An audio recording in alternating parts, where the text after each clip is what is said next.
célébrer. L'Éternel est élevé au-dessus de toutes les nations. Sa gloire est au-dessus des cieux. Qui est semblable à l'Éternel notre Dieu? Il a sa demeure en haut. Il abaisse les regards sur les cieux et sur la terre. De la poussière, il retire le pauvre. Du fumier, Dieu relève l'indigent pour les faire asseoir avec les grands de son peuple. Il donne une maison à celle qui est stérile. Il en fait une mère joyeuse au milieu de ses enfants. Louez l'Éternel. Dieu de toute éternité, Dieu de gloire, Dieu incommensurable, le Dieu dont le nom est élevé au-dessus de tous, le Dieu qui est souverainement élevé et qui agit à sa guise sans devoir compte à quiconque. À toi ce matin soit la gloire, à toi soit l'honneur, à toi soit la magnificence, sachant que, oh Dieu de grâce, tu sièges au milieu des louanges. Et pourquoi ce matin, en ce premier jour du 5e mois de l'année, nous t'adressons ce culte de l'adoration. Car pour t'adorer, nous avons été créés pour te rendre gloire. Tel est notre but sur cette terre.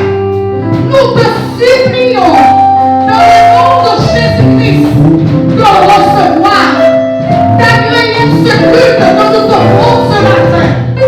Que ton son soit déposé sur cette adoration, qu'elle te parvienne agréablement et que le corps de Christ reparte béni et édifié.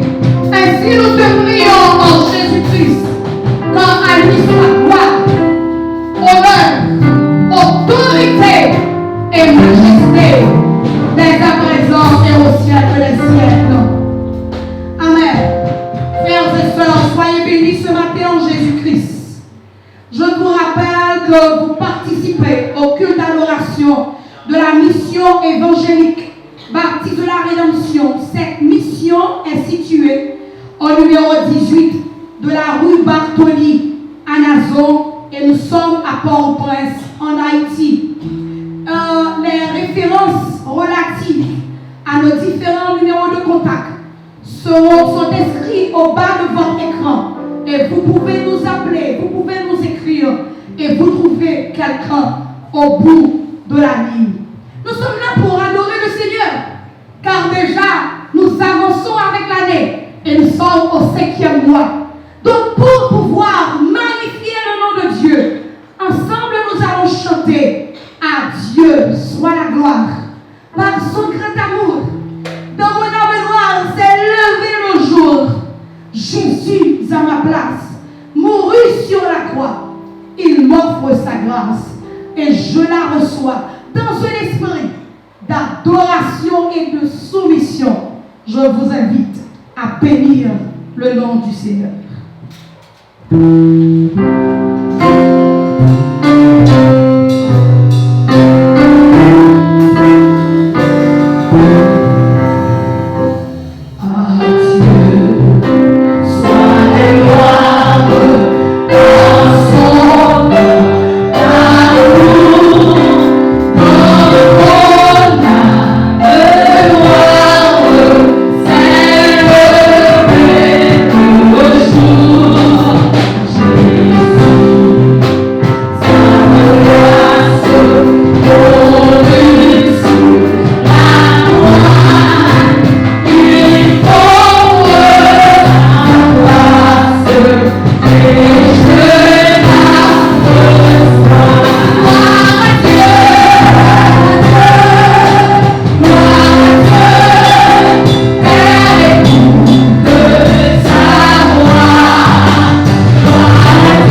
ton saint nom béni. Le nom qui sauve. Le nom de Jésus qui délivre.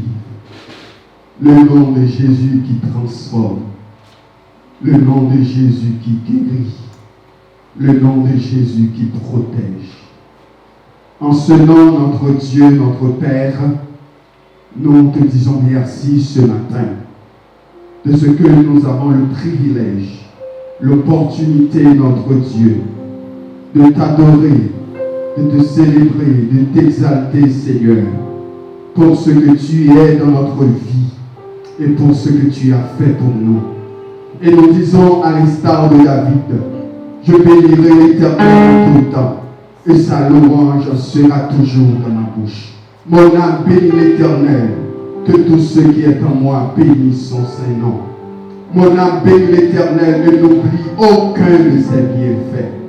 Ce matin, notre Dieu, nous sommes réunis dans ta sainte présence pour te remercier, pour t'adorer, pour te glorifier, notre Dieu.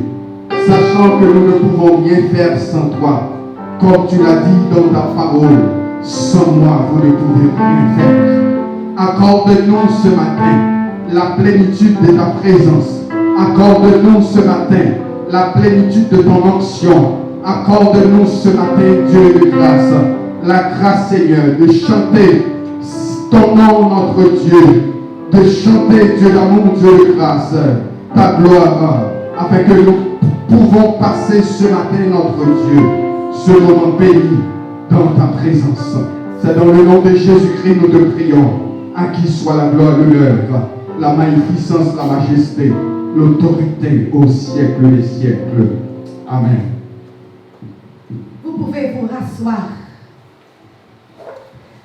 Les nouvelles actuellement sont peu réjouissantes. Nous avons déjà dépassé le stade de 300 000 morts. Et quand on entend les pronostics des médecins haïtiens, on s'attend au pire pour notre pays. Mais il y a quelqu'un ayant toute la capacité et la pleine puissance qui nous dit d'espérer en lui. Et c'est ce que nous voulons chanter à travers le cantique inscrit au numéro 132.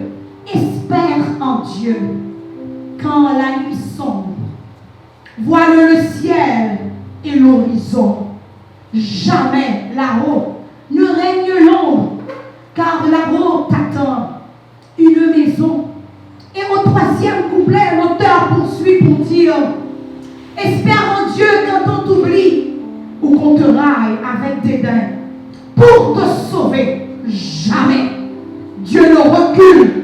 Pour te sauver, jamais Dieu ne plie, mais va plutôt seul sur ton chemin.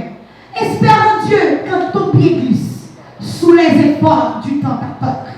Ce matin, nous vous invitons, comme l'auteur l'a fait, à saisir la main libératrice.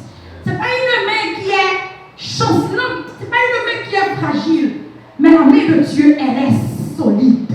Saisis la main libératrice qui te rendra toujours vainqueur. Si nos chefs d'État nous disent qu'il n'y a plus d'espoir, que les choses sont difficiles, mais avec Dieu, nous ferons des espoirs. Donc avec foi, avec détermination, nous allons chanter pour la gloire de Dieu. Nous servons vers nous, inspirés par cet auteur. Espère en Dieu. Voile le ciel et l'horizon.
parole de Dieu et cette lecture sera suivie de la doxologie, la version retenue à la mission évangélique baptiste de la Rédemption.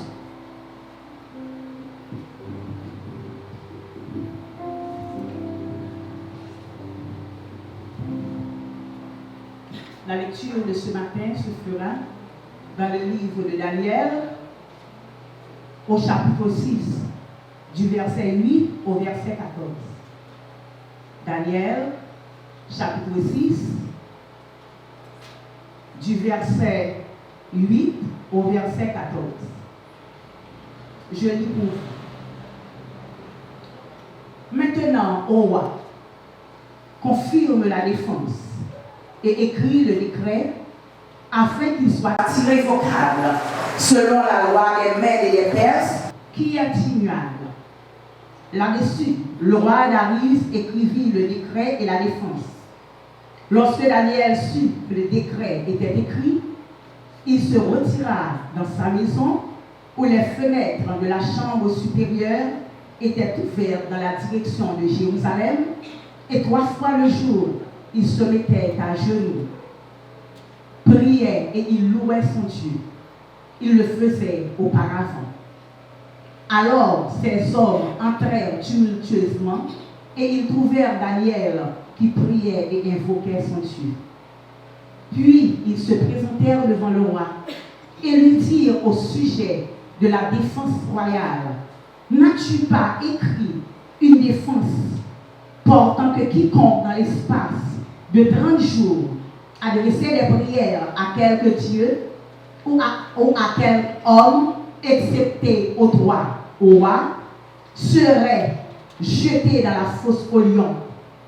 Le roi répondit: la chose est certaine selon la loi des Mèdes et des Perses qui est ignorante.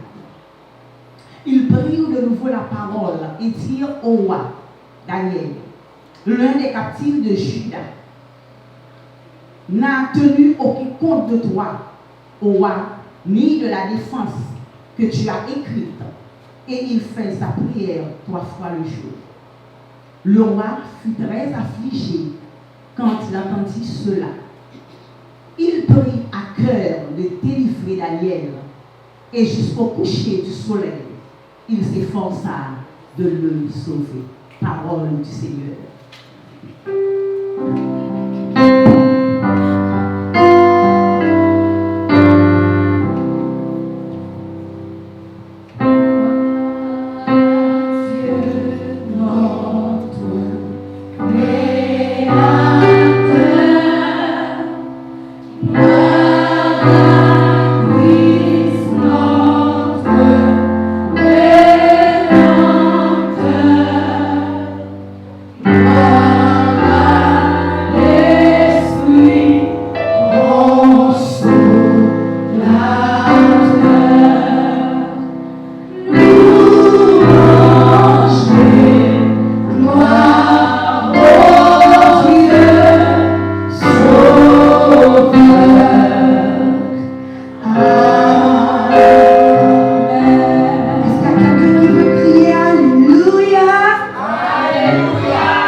votre âme, votre cœur, votre esprit à écouter Dieu nous parler à travers son serviteur.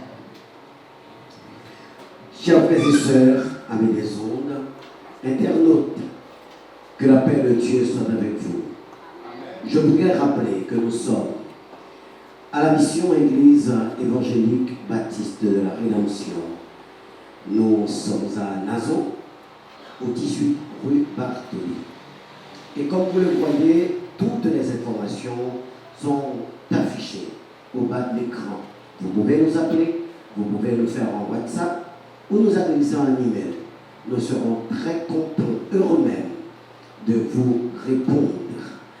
Et je voudrais vous dire aussi que le Seigneur Jésus revient bientôt.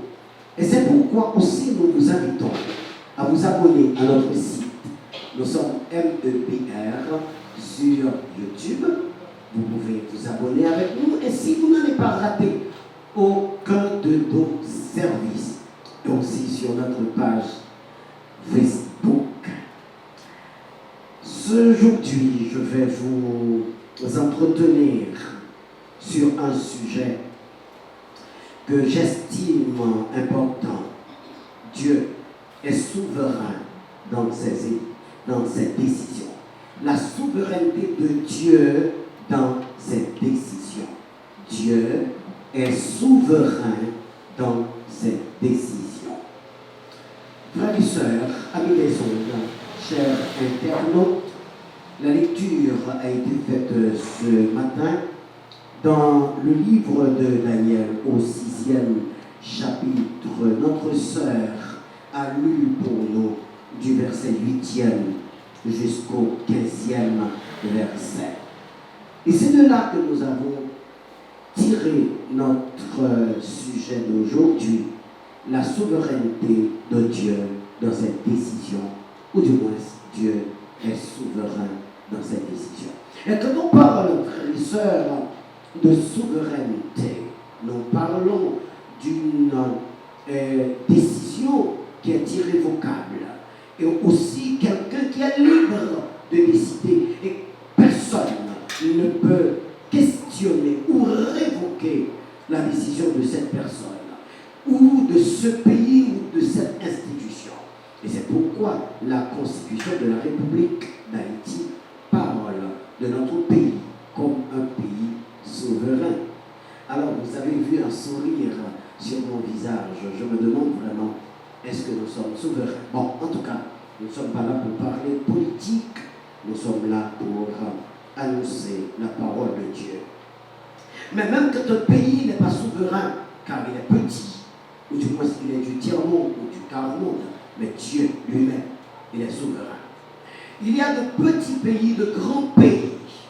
Il y a des pays tout puissants, il y a des pays puissants. Et c'est pourquoi aujourd'hui, on parle de notre pays comme un petit pays. Mais nous avons vu à travers certaines décisions souveraines de Dieu qu'il n'y a pas d'exclusion lorsqu'il s'agit de pays, lorsqu'il s'agit de peuple. Frères et sœurs, Haïti peut prendre une décision aujourd'hui, mais révoquée par les Nations Unies ou révoquée par une autre puissance mondiale. Mais aucune décision de Dieu ne peut être révoquée, car Dieu, lui, il est souverain. Laissez-moi prendre quelque chose ou bien un sujet à l'ordre du jour, la pandémie Covid-19. Nous avons vu au travers le tiers-monde, les pays d'Afrique et certains pays d'Amérique, les dirigeants, au lieu de construire des hôpitaux, préfèrent acheter des jets privés, des avions. Mais aujourd'hui, vous voyez, à cause de cette pandémie, les avions ne volent plus. Donc, vous êtes obligés de vous confiner chez vous, dans votre pays. Des Cayes, de Jérémie, de Port-de-Paix à Port-au-Prince, vous êtes confinés en Haïti. De Washington, New York, de Philadelphie, vous êtes confiné aux États-Unis. De Paris, de Lille à Lyon, vous êtes confiné en France. Et je n'ai pas besoin de parler de nos frères africains, parce que les avions ne volent plus. Mobutu Sese Seko avait un avion. Donald Trump a un avion. Et beaucoup d'autres dirigeants du monde ont des avions, mais ils ne peuvent plus circuler dans l'air, car il y a une décision irrévocable, il y a quelqu'un qui est souverain. Et c'est de là aujourd'hui que je voudrais vous entretenir de la souveraineté de Dieu. Frères et sœurs, chers amis internautes, la lecture nous interpelle, car Daniel se trouvait dans un tourbillon. Et quel a été le tourbillon de Daniel? Un décret fut prononcé par le roi. Et ce décret avait été motivé par les différents membres du gouvernement du roi Darius. Et les ministres, les autorités du gouvernement rappellent au roi l'immaculité de la décision. La décision était une décision immuable, c'est-à-dire irrévocable. Et ainsi, le roi, s'il voulait sauver Daniel, il ne l'aurait pu. Il ne l'aurait pas pu. Pourquoi? Parce que il a déjà apposé son sceau sur la décision. Et ça fait de cette décision une décision irrévocable. Et dans le langage juridique, on aurait dit c'est une décision souverainement jugée. C'est-à-dire, il n'y a plus de recours. Il n'y avait pas de recours. Mes frères et sœurs, quand Dieu agit pour ses fidèles, quand Dieu agit pour ses enfants, il attend que la décision soit irrévocable. Car c'est lui qui peut révoquer toute décision irrévocable. Dieu a attendu que le roi appose son scellé, appose son sceau sur la décision. Et Dieu allait se confronter aux ministres, au roi du monde, au grand du monde. Et aujourd'hui, notre Dieu qui règne encore, il peut se confronter à une quelconque pandémie, à une quelconque maladie, à un quelconque virus, car il n'y a pas de décision irrévocable pour notre Dieu. Toute décision est révocable pour notre Seigneur, le Dieu que nous servons. Frères et sœurs, dans certaines circonstances, Dieu peut porter l'ennemi à se référer à lui. Et c'est ce que nous avions vu ce matin dans la lecture. On nous a dit que le roi, maintenant, il disait, les ministres, les scribes, etc., il disait maintenant au roi, confirme la défense et écrit le décret avec qu'il soit irrévocable. Et écrit le décret afin qu'il soit irrévocable. Et ils ont donné une précision et une référence selon la loi des Mèdes et des Perses, qui est immuable. On nous dit, frères et sœurs, au verset 9, le roi, là-dessus, le roi Darius, écrivit le décret de la défense. Et la défense. Lorsque Daniel sut que le décret était écrit, il se retira dans sa maison, où les fenêtres de la chambre supérieure étaient ouvertes, et dans la direction de Jérusalem. Et 3 fois par jour, il se mettait à genoux, il priait et louait son Dieu comme il le faisait auparavant. 2 choses que je voudrais souligner pour vous. Quand il y a une décision décision irrévocable, la prière est la défense. Quand vous êtes devant un tribunal où vous savez déjà que le juge, le ministère public, les avocats sont contre vous, la seule défense, c'est la prière en Jésus-Christ. Daniel savait que tout le monde était contre lui. Et il a pris la décision de prier 3 fois par jour. Mais, frères et sœurs, quelque chose que je voudrais que vous marquiez dans votre esprit, que vous souligniez dans votre esprit, on nous dit comme il le faisait auparavant. Ce n'est pas le problème qui le porte à prier. Il savait prier. Daniel ne s'est pas référé à un Dieu nouveau. C'était son Dieu de toujours. Et c'est pourquoi aujourd'hui, vous qui n'avez pas encore ce Dieu, je vous invite à faire de ce Dieu votre Dieu. Car il n'est pas le Dieu d'un moment, il est un Dieu éternel. Je vous invite à faire de mon Dieu, de notre Dieu, en Jésus-Christ, votre Dieu. Car lorsqu'on prend contre vous une décision irrévocable, si vous allez le trouver dans la prière, il révoque la décision. Il peut révoquer la décision. Or, une décision avait été prise contre Daniel. Et comme c'était le Dieu de toujours de Daniel, ce n'était pas le Dieu de ça, ce n'était pas un Dieu de première fois.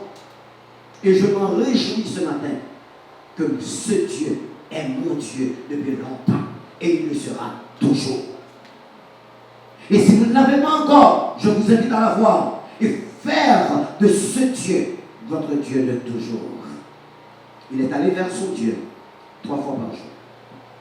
3 fois par jour, il est allé vers son Dieu. Et on nous dit que le cœur du roi est assoupli. Et le roi dit à Daniel, au verset 15e ou 16e.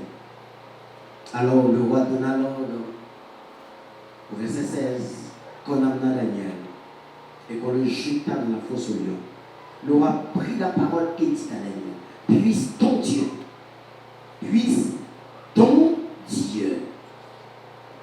que tu sers avec persévérance, te délivrer. L'ennemi reconnaîtra ton Dieu. Il faut que l'ennemi reconnaisse ton Dieu.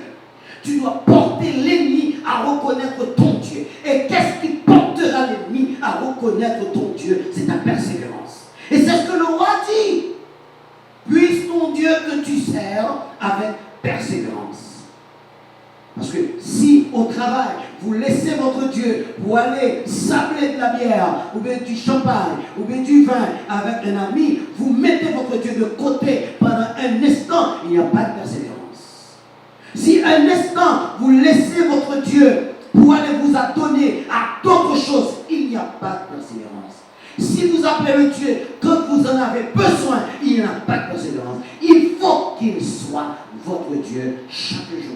Et il faut que le respect, il faut que tu respectes ton Dieu.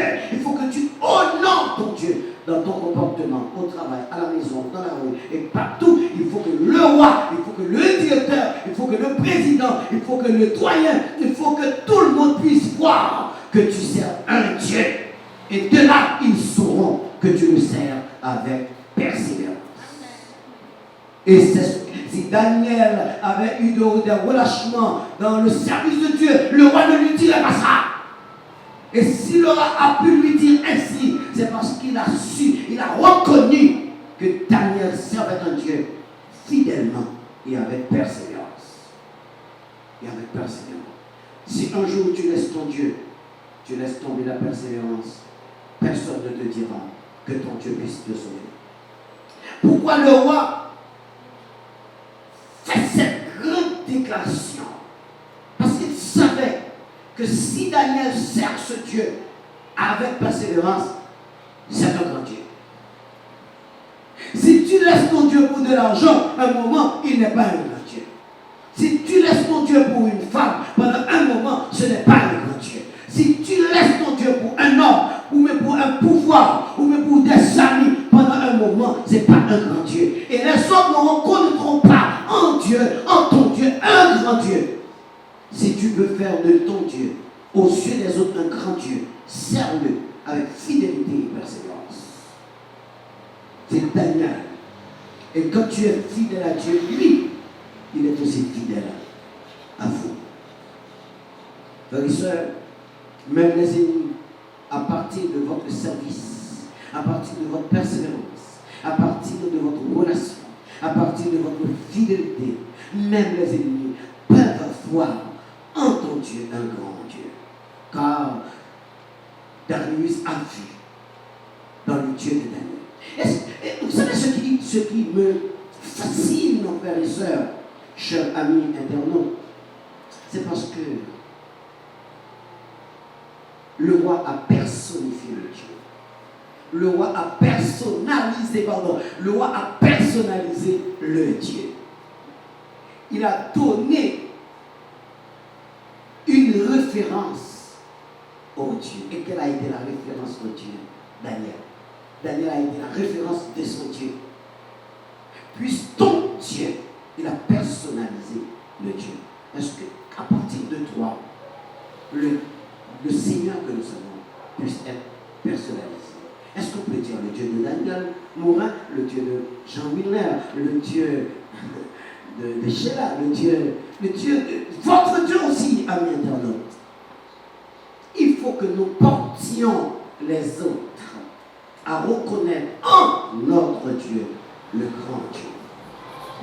Je me rappelle qu'en 2010, le 12 janvier 2010, même certains prêtres vaudous avaient reconnu en notre Dieu, le Dieu. Le Dieu. Le Dieu que nous servons aujourd'hui, il peut nous délivrer, même quand il y a un décret irrévocable. Frères et sœurs, Daniel se trouvait dans un tourbillon, je disais, et il n'y avait pas d'autre solution. Il n'y avait pas de solution. Parce que, vous savez, la décision est irrévocable. Il n'y a pas d'autre solution. Il n'y a pas de solution. Et c'est pourquoi Daniel s'est référé à la prière. Parce qu'il n'y avait pas d'autre solution. Mais vous savez, frères et sœurs, il y avait deux possibilités. La première possibilité, frères et sœurs, la première possibilité, c'est que Dieu pouvait ne pas répondre à la prière de Daniel comme Daniel l'entendait. Souvent, vous attendez quelque chose et vous dites que Dieu ne répond pas à votre prière. Mais non, la souveraineté de Dieu le porte à répondre selon sa volonté. Dieu répond toujours, mais il répond selon sa volonté. Dieu pouvait ne pas délivrer Daniel de la force au lion. Il pouvait ne pas faire comme ça. Il pouvait choisir autre chose. Il pouvait choisir autrement. Il pouvait laisser les lions dévorer Daniel. Dieu pouvait le faire comme ça. Et ce n'est pas une raison de dire qu'il n'a pas répondu. Il aurait répondu, mais d'une autre manière. Souvent, il vous répond. Mais puisqu'il ne répond pas selon vos entendements, vous estimez qu'il ne répond pas. Mais il répond, frères et sœurs. Laissez-moi vous donner une référence. Je me rappelle que Étienne avait été conduit devant les Sanhédrins, pour répondre à certaines interrogations par rapport à Jésus-Christ, par rapport à la résurrection. On n'avait pas voulu que l'on parle de la résurrection, mais le message d'Étienne, c'était la résurrection. Il parlait de Jésus. Les Sanhédrins, les rois, étaient mécontents du comportement d'Étienne. Et si vous regardez avec moi, frères et sœurs, dans Actes des Apôtres, chapitre 6, vous allez voir, Étienne aussi a prié. Étienne aussi s'est référé à la prière. Mais Étienne savait que Dieu, dans sa souveraineté, n'était pas décidé à le faire sortir sous les pierres qu'on avait mis pour lapider. Et voyez ce qui s'est passé. Vous allez regarder avec moi dans chapitre 6, le verset 15e, que disait Étienne. Il dit, tous ceux qui siégeaient au Sanhédrin ayant fixé leurs regards sur Étienne, son visage leur parut comme celui d'un ange. Dieu a répondu. Oui, le corps de Daniel allait être brisé, le corps d'Étienne allait être brisé sous les pierres, mais son âme est sauvée. Dieu peut décider de sauver votre âme au lieu de votre corps. Aujourd'hui, vous pouvez être malade, frapper de la maladie et mourir, mais cela ne signifie pas que Dieu ne répond pas à votre prière. Dans sa souveraineté, il répond selon sa volonté. Selon sa volonté. Alors, voilà un homme qui est devant le Sanhédrin, un homme où va être lapidé, mais tous ceux qui siégeaient et qui avaient fixé le regard sur Étienne, ils ont vu le visage d'Étienne comme celui d'un ange. C'est-à-dire qu'Étienne avait déjà pris place auprès du Seigneur. Il était avec eux, il le jugeait, mais sa place était déjà auprès du Seigneur. Le malheur atteint souvent le juste, mais l'Éternel l'en délivre toujours. D'une façon ou d'une autre. Ce n'est peut-être pas de la façon dont vous attendez, mais d'une façon ou d'une autre, Dieu le délivre. S'il ne délivre pas votre corps, il délivre votre âme. Et frères et sœurs, dans Actes des Apôtres au chapitre 7e, les versets 54 au 59, il a dit, en entendant ces paroles, ils étaient furieux dans leur cœur et ils graissaient les dents contre lui. Mais Étienne rempli du Saint-Esprit. J'aime ça. J'aime ça. Étienne rempli du Saint-Esprit et fixant les regards vers le ciel.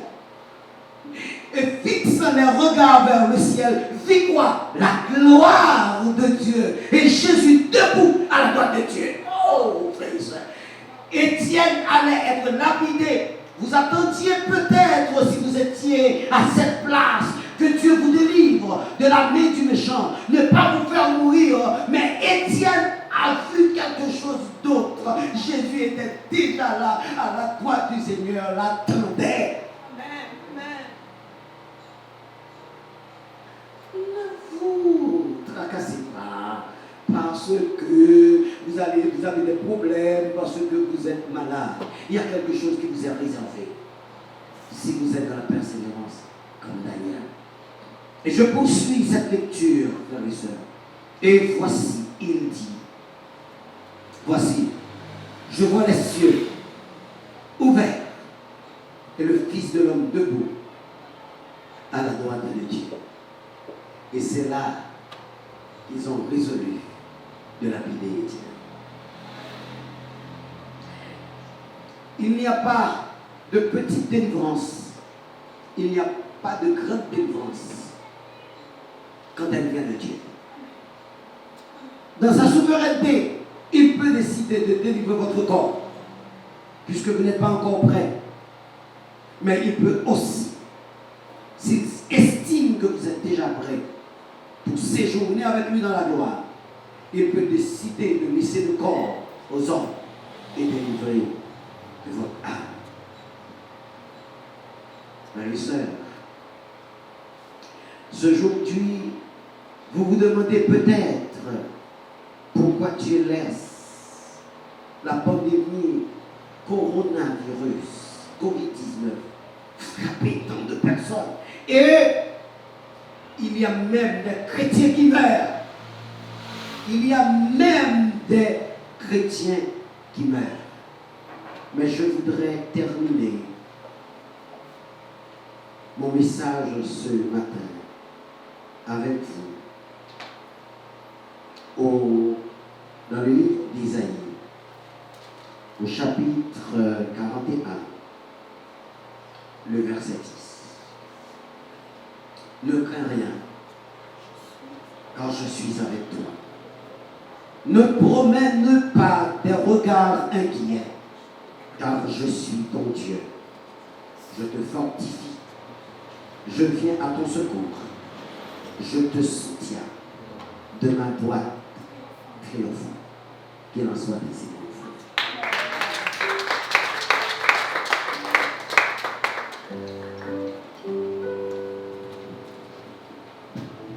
Waouh! Quelle parole du Seigneur ce matin. Notre Dieu est souverain. Il n'y a aucune décision irrévocable qu'il ne puisse révoquer lorsque ses enfants l'implorent. Daniel savait que la prière était une arme redoutable et toujours il l'a utilisée. Ce matin, nous vous recommandons la prière. Faites usage de la prière. Priez sans cesse, sans jamais vous relâcher. Et vous verrez comment les écluses des cieux vont s'ouvrir dans votre vie. Le cri de mon âme s'élève vers toi. Elle te réclame, Jésus, pour son roi. Ton joug est facile, ton fardeau léger. Mais sur mon cœur docile, règne au bon berger. Dans un esprit de soumission, d'adoration et de prière, nous allons chanter la parole de ce cantique, inscrit comme numéro 204.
Merci Dieu, l'amour. Merci Dieu de toute l'éternité. Le Dieu souverain. Le Dieu en qui nous avons la victoire. Le Dieu qui peut révoquer une décision irrévocable. Ce matin, nous te disons merci, notre Dieu, pour ce moment béni que nous venons de passer, Seigneur, dans ta sainte présence. Merci pour ce moment d'adoration et de louange. Merci, notre Dieu, pour ta parole, Seigneur, que tu as envoyée, Seigneur, pour nous, le peuple de la rédemption, et pour ceux qui nous écoutent au travers les ondes. Seigneur, nous te demandons, ô Dieu de toute éternité, que cette parole nous transforme, que cette parole, notre Dieu, nous pénètre ce matin et nous donne la capacité, le courage nécessaire de prier dans la persévérance, car nous servons le Dieu souverain, le Dieu qui peut sauver. Merci Seigneur pour ce moment. Daigne nous bénir et de nous donner, Seigneur, de passer une excellente semaine sous ta haute et divine protection. Dans le nom de Jésus-Christ, nous te prions. Amen. Frères et sœurs, amis internautes, nous sommes arrivés à la fin de ce service. Nous vous invitons à nous suivre sur YouTube et aussi sur Facebook. Les adresses sont portées au bas de l'écran. Tout en vous souhaitant une excellente semaine et un excellent mois de mai, je souhaite que le Seigneur vous bénisse abondamment. Au revoir et à bientôt.